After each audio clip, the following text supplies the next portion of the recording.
Hey, what's up everybody, and welcome back to News Dose. This is the Gamescom edition, which means this is an absolutely jam-packed episode. Gamescom 2022 was roughly 2 hours long, love it or hate it, that's how long it was, where they showcased nearly 50 different games.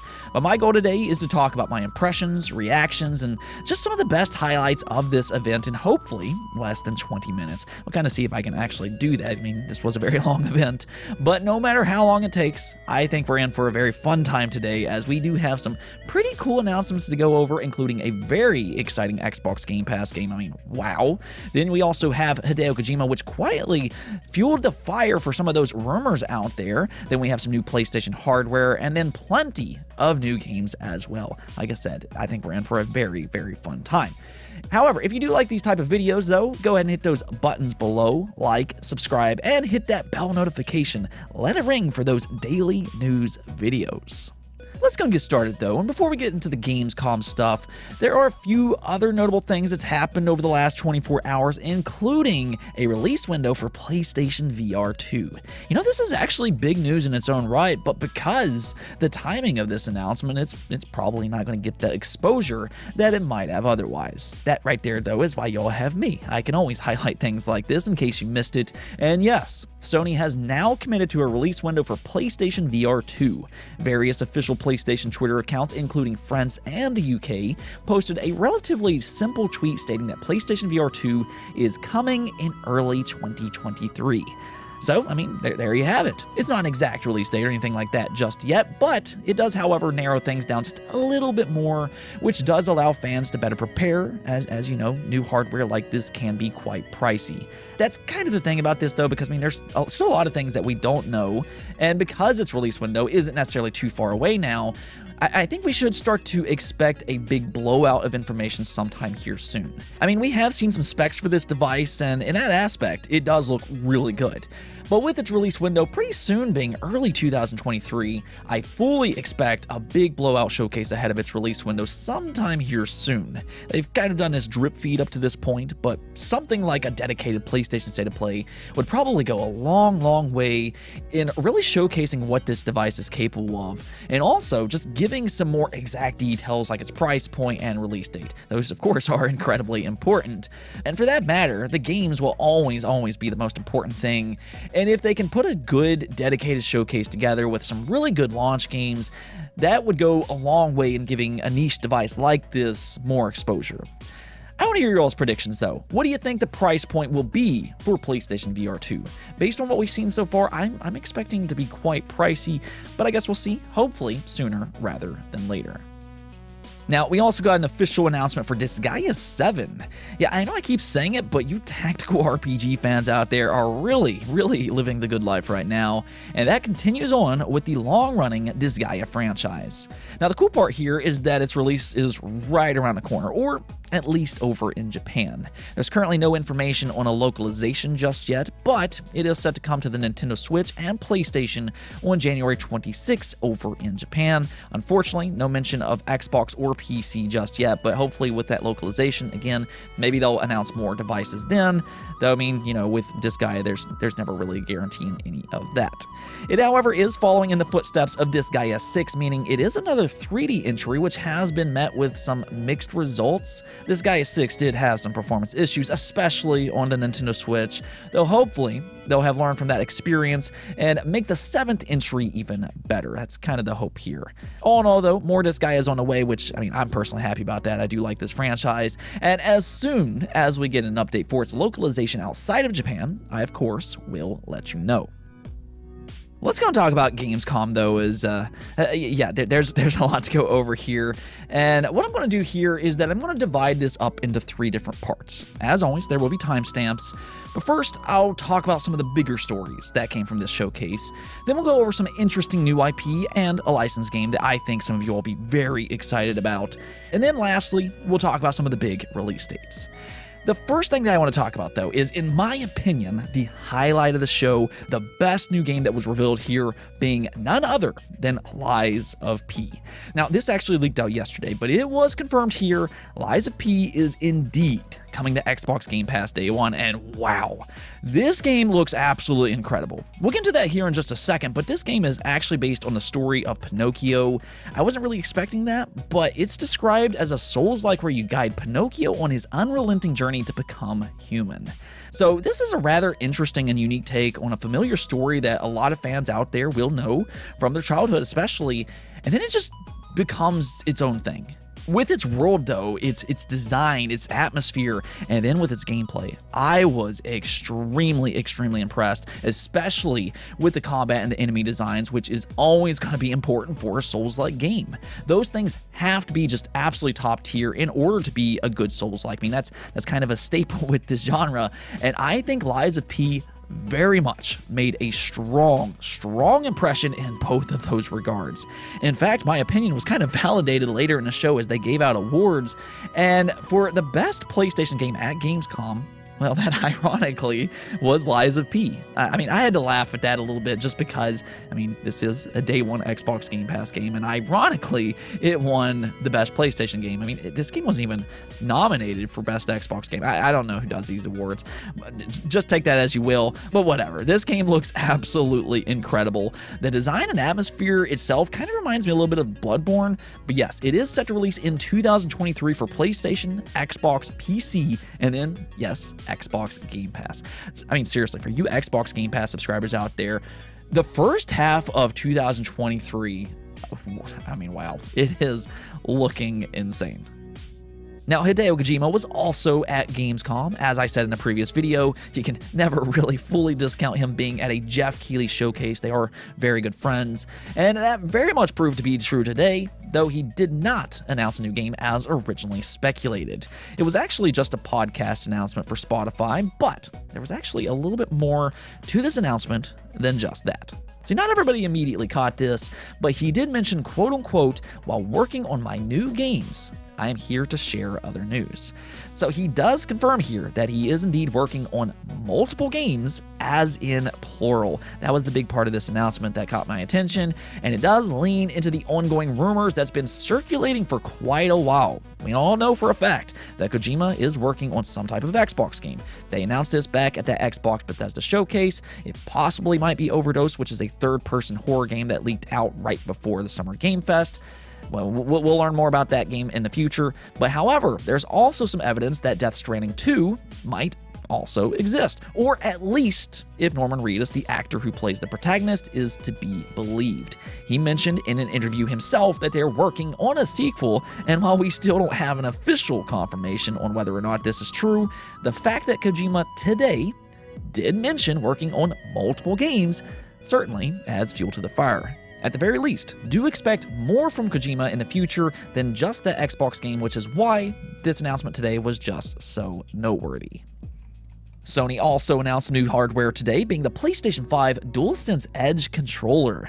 This has been rumored for quite a while, and well, it is now official. It's their very own premium style controller aimed for high performance, especially in those competitive multiplayer games. It has various upgrades from their traditional controllers, including customizable controls, the ability to save multiple profiles, changeable thumbsticks, that's a very nice addition, and then my favorite addition, those back buttons. I really can't emphasize enough how much those back buttons improves competitive games, as you can map things like jump to one of those back buttons specifically. Now, unfortunately, this announcement was lacking on two very key details though. We still don't know the exact release date, and we don't know its price point, but based on other controllers similar to this, I would expect it to be pricey. I'm guessing $150, but I guess we'll see sometimes here soon enough whenever Sony feels like divulging that information. Let's go and jump into some of the exciting new games that were revealed here, though. And you know, that's one of the things that you most want to see at a showcase like this. Games that we've never seen before. And yeah, we got a lot of those today. Now, most of this was for new IP, but there was also a notable new licensed game being Dune Awakening. Not really much in the way of gameplay was shown here, but for you avid book readers out there, Dune is often listed as one of the better fantasy series of all time, and to see its universe come to life in a video game, will be a dream come true for a lot of fans out there. Of course, this is in addition to the movies, so good times for you Dune fans out there. Dune Awakening, though, is apparently an open-world MMO, which I'm personally not really a big fan of myself, but if you are, Dune Awakening is on the way. Speaking of books, Brandon Sanderson was at Gamescom, and admittedly, when I saw him show up, I did let out an audible scream. I'm actually a huge fan of his work, whether that be Mistborn, Stormlight Archive, that's probably my favorite, The Reckoners, the Skyward series, and I mean, the list just goes on and on. The man is an absolute machine, I'm telling you, which is nice to see when you also have George R.R. Martin and people like Patrick Rothfuss in the field. I mean, I love their work, but they're a little slow to say the least. But apparently, Brandon Sanderson did partner up with the Subnautica studio for a turn-based RPG that's being described as XCOM meets Hearthstone. I'm not actually sold on the game itself just yet, but because Brandon Sanderson's involved and this is a talented studio, I'll at the very least pay attention to their new game, Moonbreaker. I hope it turns out well, but with all these licensed games in recent years, somebody please pick up Mistborn. Mistborn could perfectly transition into a game. Moonbreaker, though, will enter Steam Early Access on September 29th. The Genshin Impact studio Hoyoverse was also here, where they revealed its next update, as well as their next new game, Honkai Star Rail. I mean, we all know that Genshin Impact was a huge hit, and it turned out to be a great game, but I can also say the same thing when it comes to Honkai Star Rail, which looks to be of similar quality. It once again has a very attractive anime art style, though this game instead is a turn-based RPG, interestingly enough. For whatever reason, they didn't show gameplay today. I was a little surprised by that, but they did in fact show gameplay earlier this year, and if you like turn-based games, Honkai looks very promising from what we've seen so far. Another high-profile studio, Quantic Dreams, also announced they're publishing a new game in partnership with Parallel Studio, Under the Waves. In typical Quantic Dream fashion, you know, with their games in the past like Heavy Rain and Detroit Become Human, this is a cinematic adventure where you'll explore the depths of the North Sea. It honestly looks beautiful and actually poetic. I really like what this game is trying to do as well. They're trying to highlight the importance of ocean preservation, so this isn't just a beautiful game, but it's also a game that has real meaning. With that, I mean, this game immediately has hit my radar, as I love this type of stuff, and it will release in 2023 for Xbox, PlayStation, and PC. We also got a first look at Everywhere, which is coming from the former Grand Theft Auto producer, Leslie Benzies. I know that'll immediately catch some attention, but this is actually how they open Gamescom, and without a doubt, this game looks very ambitious. There was a lot going on in this trailer, as it sports multiple art styles and even play styles. They're kind of describing it as a whole new world, if you will, which in this game I would say is fitting. It seems to me what they're trying to do is basically create one of those virtual lives that you often see in books or movies. Of course, I'm partially speculating, but it does look very ambitious from what we've seen so far. If anything, we'll learn a lot more here sometime soon, as it is being planned to release in 2023. Now, the last completely new game that I want to talk about is Where Winds Meet. Now, Where Winds Meet was one of the more impressive gameplay reveals at Gamescom. You can always tell when a developer is really just confident in their work, as they'll just come out swinging with large swaths of gameplay. And that's exactly what we saw with this game today, and for good reason. It's an open-world action RPG ingrained with Chinese culture, and visually it looks very good, but it also looks incredibly fun. I mean, the traversal system in this game, it looks so fast and fluid. There's various fighting styles. You can run across water or alongside walls, and then when you combine that with its combat, I think it looks like one of the better upcoming action games that also, again, is set in an open world. Unfortunately, though, no release window was given for Where Winds Meet.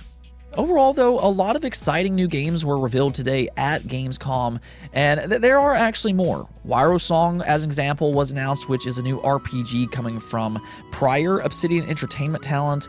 That looked pretty cool, but we only got a teaser trailer today, which is why I didn't talk about it. The Lords of the Fallen also I thought looked really interesting, though I still do need to see more gameplay on that one. But yeah, new IP definitely shined at this particular showcase. As for already announced games, we did get some updated release dates, so let's just go and cover some of those big game updates. Sonic Frontiers is now officially coming in 2022 with a November 8th release. I do not like this release date at all. I mean, it's coming just one day before God of War Ragnarok. Now, I do understand that it's a different genre. It's also multi-platform, and, you know, it is targeting a different demographic, but, I mean, still, I do believe that there is some overlap here. And I mean, with God of War Ragnarok, I mean, a lot of people will be talking about that game. I just do not like this release date at all. Whatever the case may be, though, I did feel that this was the best trailer for Sonic Frontiers that we've seen so far. I think its gameplay and design, it looked much better here. They showed off its more traditional locations, which looked really good in this specific trailer. I also thought the world itself looked better visually, so that was really good to see. I still remain hopeful that Sonic Frontiers will turn out to be a good game. Dead Island 2 also finally, yes, finally, after 8 long years, got its release date and some new gameplay. They tried to toy with our emotions there a little bit at the end, but yes, Dead Island 2 will be out on February 3rd of 2023, so there it is. Mark your calendars. And the thing about this announcement is that the gameplay, I thought, did look pretty good. I know there was some concern out there because it's been in development for such a long time, but I thought it looked good. I'll just kind of say it this way. For me, I wasn't really interested in this game at all before, but I left today thinking, yeah, okay, now you have my attention. One of the main reasons for that is because it looks like it could turn out to be a good cooperative game at the very least. It's also just brutal looking, but yes, it will be out again on February 3rd. Mark your calendars. Return to Monkey Island also got a release date as well, and actually, you don't have to wait too long for this one. It's out next month on September 19th exclusively for the Nintendo Switch and PC. I know not everybody necessarily likes the art style, but I personally thought it looked pretty good today. It's surprisingly grown on me, and it does look like the writing is as high quality as you would expect. It does seem very humorous and very well written. Speaking of that, new Tales from the Borderlands was also announced today with a release date for October 21st. That seems like a really busy day for whatever reason, but I really liked the first game years ago when I played it, and if you do like point-and-click adventure style of games, and if you like Borderlands, it's very exciting to see it get a sequel and see it released so soon. Definitely keep an eye on this game. I'm telling you, that first game was actually really, really good. The Expanse, for that matter, also got a release window for summer of 2023. This is a Telltale game based on the Amazon Prime series. I never actually watched the show myself, but I have heard some good things about it, and, well, now we do have a game coming from the talented Telltale Games. Well, welcome back, by the way, Telltale Games. Then, last but not least, Outlast Trials did get a new gameplay trailer and will be getting a closed beta on October 28th. I guess it's just the years of horror games and tactical RPGs. We're really seeing a lot from those two specific genres. That's what I've kind of learned in 2022, though I'm not complaining. It's been good times, but there you go. That was my main highlights from Gamescom 2022. That, though, does take me to the poll of the day where we rate Gamescom 2022. I did ask you all, what letter grade would you give Gamescom Opening Night Live 2022? And as you can see here, the majority of you all gave it a C, being 49%. Then 25% of you gave it a B, 10% of you gave it a D, 9% of you gave it an F, and then 7% of you gave it an A. So there you have it. It looks like most of you all pretty much felt that this was an average overall showcase, and I am in agreement with this one. That's exactly what I would give this showcase, just a simple C. Now, I will say that I thought this was much better than a Summer Game Fest. That was actually probably one of my least favorite events that I have seen in years. I really did not like that showcase at all, so this was a step up from that. I thought there was a lot of really interesting games here, as we talked about today. Lies of P was ultimately the game that impressed me the most, though there were still some other interesting games as well, as we talked about, and you know, we did get some updated release dates. That was good to see. I mean, Dead Island 2, we finally got that gameplay reveal after 8 long years. So there was definitely some interesting announcements, but overall, I don't think that necessarily had that blow me away moment. So that's kind of where I'm just going to give it a overall C. Anyways, though, that's it for this episode, and it looks like I actually did get this under 20 minutes, but regardless, if you like the video, make sure to hit that bell notification and subscribe button below. Also, if you'd like to support the channel through Patreon, thank you for making this content possible. Peace out.